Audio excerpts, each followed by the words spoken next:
Welcome to Clair Obscur Expedition 33 Madman No Spoiler Early Review.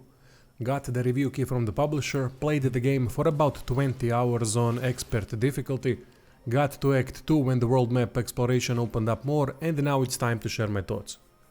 Full review coming after finishing the game. Gonna keep this early review as short as possible. So what is Clair Obscur, you fantasizing bastards? Western Final Fantasy in short. Story is clearly inspired by Final Fantasy X the most, as it has some similarities, but it stands on its own. I won't show any cutscenes due to embargo or mention any spoilers at all, so it's just going to be a rating of Prologue and Act 1. It's absolutely fantastic. Really interesting premise of expeditions trying to stop the inevitable fate decided by the painter. Intro is very touching, not just in the intro, but throughout the game. Beauty, darkness, colors and death are intertwined. After the emotional intro, expedition lands on the shores of the painter's world, land where many previous expeditions went, left journals on what they found, but ultimately perished. So far the story is very interesting and new events keep happening with new interesting characters joining the mix. It has shocking plot twists and so far great writing. I genuinely can't wait to figure out the whole story. It's not something that can be predicted, and I love it. High quality stuff. And characters. Some of the most lifelike characters I've seen in a long time. Can't show cutscenes here, so you won't be able to experience it through this video, but I'm telling you, these are proper human beings. Gustav is an incredible character with true depth. The way he interacts with other members by knowing what drives them, fears and dreams alike. Then there's a scene when he loses hope. The way this game portrays humans and emotions is some of the best I've seen. Here is something that is very interesting about Clair Obscur and its characters. Only Gustav is male. Everyone else is female. I know, you're probably worried about political females that are there to fill the quota.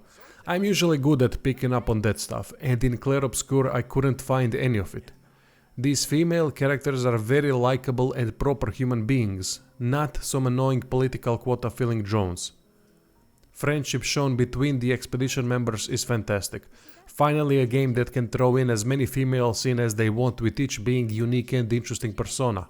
Awesome job. Many new characters and tribes are found as the expedition progresses through the new world. Not gonna spoil anything, but not everyone is an enemy, and those that aren't are brilliant when met.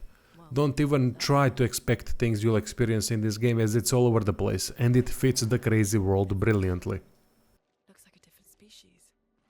World progression structure is done through the semi-open world map full of linear locations. On the world map there are fixed respawnable and non-respawnable encounters. There's also shortcuts that are opened after progressing the story that make travel easier. In Act 2, Expedition gets the ability to traverse water, which opens up many new locations and gives almost full freedom. From what I've seen so far, there will be underwater and flying options as well later on, I think. Linear locations that the party enters have some interesting aesthetics, with each introducing new enemy types. Overall, locations are aesthetically good and interesting, but the linear nature could have been overcome better. There is exploration in each location, so it's not just a new hallway like in Final Fantasy XIII, but a bit more of it would have made it all better. I wanted more from each location. Don't get me wrong, it's not bad, subpar or anything like that. It just doesn't go all the way. Especially considering how the game utilizes a broken shifting type of artistic reality mixed with real-world objects. This type of world offers unlimited amounts of exploration creativity, so it could have connected many semi-open and linear areas to the progression path in each of these locations. So while the exploration is not bad at all, I simply wanted more of it. There are also interesting NPCs that can be found in their own predicaments asking for help. These NPCs also shed some light on the painter and what is going on in their world. Deepens the lore overall, so it's a plus. What worries me are empty locations found all over the world at the start of Act 2. Found a couple of them where there is nothing, just some tunes for the camp. One room, one item, and that's it. There could be something else going on with these locations later on, so I don't want to jump to conclusions. Then there are very interesting locations that are unlike anything the player experiences in Act 1. I want to find more of that. In one I found a challenging boss that is basically a DPS test. In another one there was a secret fighting arena. These locations make me very interested in what else is there. Makes me motivated to explore everything and to see what challenges lie ahead. Which takes me to combat. It's brilliant, with few issues here and there. Turn-based combat with active dodge and parry. Don't think I've ever seen that combination. First that I have to commend is the combat presentation. Changing menus, sound and visual effects, animations, all top notch. Second and the most important thing is how deep the combat system is. There are basic defensive actions like dodge, perfect dodge, parry, jump. Not really basic for turn-based games, but those are the basics of Clair Obscur. Then we get into offense. Layer after layer after layer. Things we can do are very deep. Status effects play a huge part. For example, ice element can slow the enemy, which leads to them acting less frequently. Thunder spells hit lots of times with single cast, with more free hits occurring after critical hits. There's also an earth element that I haven't tested yet. Fire puts classic damage over time. However, this is only the first layer of what status effects do. For example, burn can be used to heal party members that have that option. Burn can also stack. There are attacks like that which allow benefits based on the element that is affecting the enemy. Also, each party member can shoot. Shooting can create debuffs like reduced defense, burn and mark. Goal of this comprehensive offense system is to continue chaining more powerful attacks one after the other by strategically placing elements and debuffs that abilities can utilize in an enhanced way. Every character is unique with added special mechanics next to skills. For example, Gustav can charge and overcharge his metallic arm. Melee changes stances based on the ability used. Luna is a master of elements that can manipulate stains to increase effectiveness of spells. Not gonna spoil anyone else, but it's very interesting. Skill tree also allows multiple progression paths. In the end it might be possible to get all the upgrades, but during my playtime I had to choose the path to maximize effectiveness. And I'll tell you, it's not easy. There isn't a single simple ability.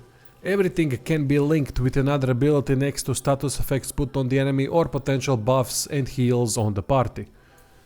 Clair Obscur can go to high strategic levels by combining 3 active party members, their unique mechanics, next to focused skill tree path.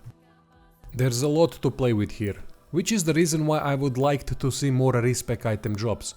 In my opinion, for such a system those are too rare, especially when accounting for the fact that each weapon scales off of different attributes, which matters for making effective characters.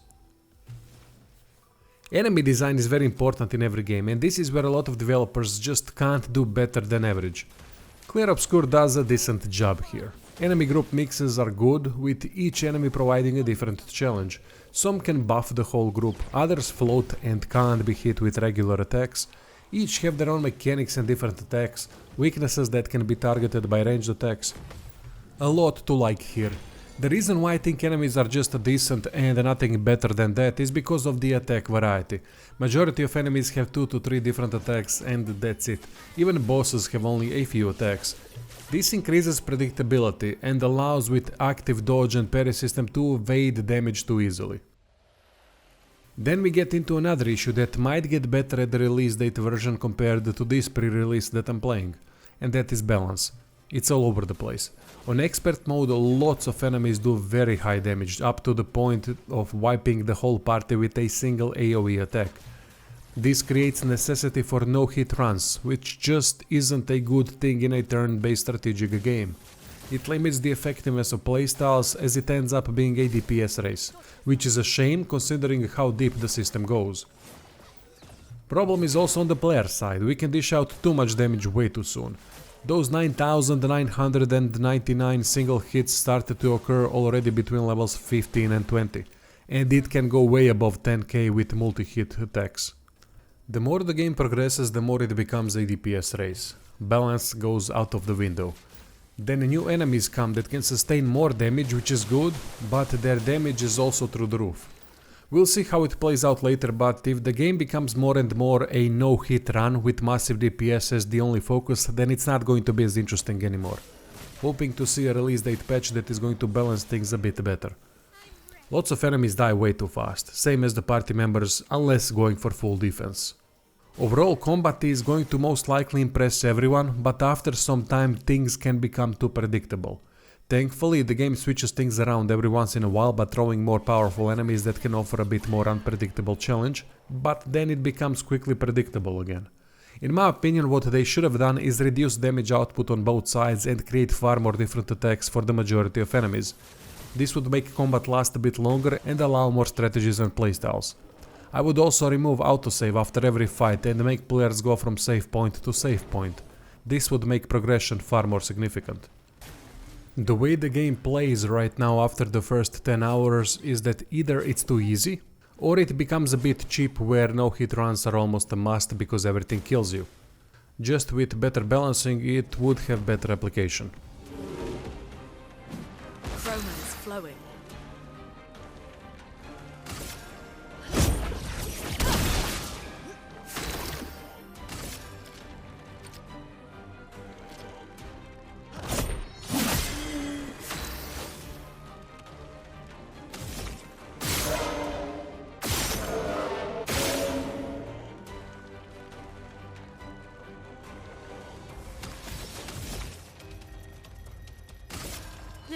Cut through the flames. Take cover! Character leveling progression is very good. Next to attributes that define each character and help the weapon scaling, there is the aforementioned skill tree with plenty options. Each option being a unique skill that can fit in more ways than one. Then we have Pictos. Each character can have 3 Pictos equipped at a time. Each Picto provides boosts. There's lots of them. For example, if the enemy is burning, critical hit chance is increased. If character drops below 50% health, Shell is automatically cast. If character is revived, they start with powerful buff. Really good amount of choices. Just recently I've stumbled upon Pictos that boost significantly party member if they play solo.